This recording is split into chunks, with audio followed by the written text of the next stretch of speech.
Today we're going to take a look at the Doxa Sub-C Graph 2 in Aquamarine colorway from Exquisite Timepieces, Naples, Florida. And really the big claim to fame on this particular model is the smaller case structure. This is more akin to the Sub 200 that just, you can see it has a little bit of the lyre lug going on. You know, the Sub 200 that I'm talking about has that really deep, pronounced lyre lug. This one has it sneaking in there. There's a Sub T, which is more like this style case, the traditional Doxa case. But this one is probably going to fit more wrist, or definitely if you prefer a little bit smaller watch. This one's going to present and wear a little bit smaller.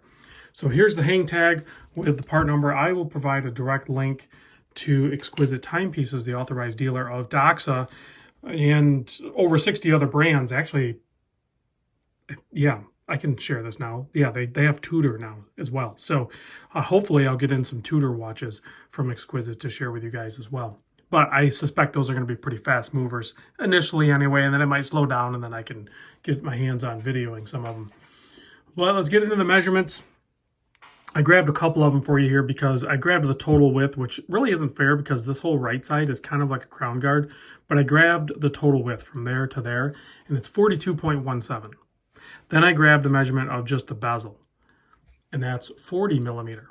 So I think this watch wears more like a 40 millimeter. It definitely presents like one, and it kind of wears like one. And then the lug to lug is a pretty short 46.3. The thickness, now keep in mind this is an automatic chronograph, so it's going to be on a little bit thicker side. It's 16 millimeter thick. You can see you have that boxed and slightly domed sapphire crystal. And then you have a 20 millimeter lug opening. This configuration comes with a FKM rubber strap. You can opt for a little bit more money for a beads of rice style bracelet, but this FKM rubber is also a really solid option to go with. If you just don't really care for bracelets, then I'm not in the camp where like that you know, a lot of people will tell you always buy the watch on the bracelet. If you're never going to wear the bracelet, if you are just 100% not a bracelet person, and I know there's a lot of people that are in that camp, you're always going to wear it on some sort of strap or a rubber FKM or something like that, then if you can save a few dollars, don't get the bracelet. I mean, unless you have this some sort of lock-in that you're a serial flipper and it's going to be worth more on the bracelet and you want to spend it up front so you can lose less later. I don't know. It doesn't make sense. Don't get the bracelet if you're never going to wear the bracelet. That's the camp I'm in. I like the bracelet though. So 6.2 millimeter signed, color matched screw down crown. This is a 200 meter water resist watch, although you don't want to operate the pushers. These are not screw down ones. So once we get those started, yeah, once you start fiddling with those, you know, you're subjecting it to potential water breach.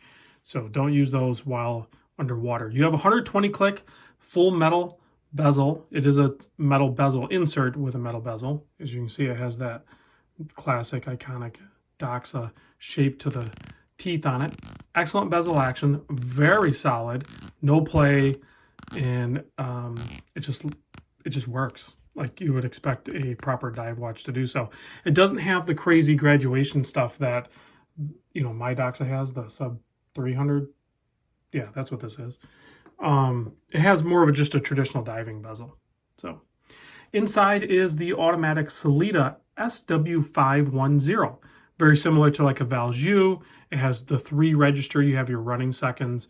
Of course, you have your complications that are tied to the chronograph as well. So you have a 30-minute counter and then a 12-hour, I think. So we'll let that run around. And you can get it in all the colorways too. You can get it in the orange, the yellow. So you can get professional, diving star, the aquamarine, the Caribbean, and you can get them in all those. But they are more of a shimmery dial, whereas, you know, when you get into the traditional ones, they're just more of a flat color, whereas these ones have a little bit of shine to them. So if we stop the chronograph and then reset it, you'll see it just instantly snaps back to 0. And then your seconds, your running seconds continues to run. Price point on this, we're just under $3,000. Reach out to my guy, Tyler. Really, you can talk to anybody there. Tell him I sent you, but I prefer you to go to Tyler. I talk to Tyler almost on a daily basis. So he gets busy, Okay, so I've heard people say like, hey, Tyler never got back to me, never got back to me.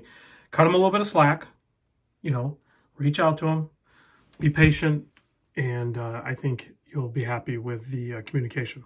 So there it is on my 7¼ inch wrist. You can see how that shorter lug to lug, 6½ inch wrist could wear this for sure. Not a problem. I could easily pull off the larger one, and I'll see, I don't think they have any in stock right now, but I'll get the sub T chronograph in at some point and share that as well. But if you want a more manageable size because of your wrist or your just preferences, this would be the one to go with. So let's give it a quick blast with the UV light. Let's turn off the studio lights and see how well the loom performs. You know what? I'm going to do my dive watch back there too. Maybe we'll do a little side-by-side comparison. This movement does beat at 4 hertz, 56-hour power reserve, all that good stuff. But you can see there, nice like BGW9 loom application, so a little bit different than the green loom that I have. So matches the colorway a lot better. So yeah, that's pretty solid. Thanks for watching, guys. And again, big thanks to Exquisite Timepieces, Naples, Florida. My preference for over 60 brands, their authorized dealer. And like I said, they just picked up 2. Check it out. They even loomed the little hands on the sub registers. A lot of companies don't do that. That's pretty solid. See you on the next one.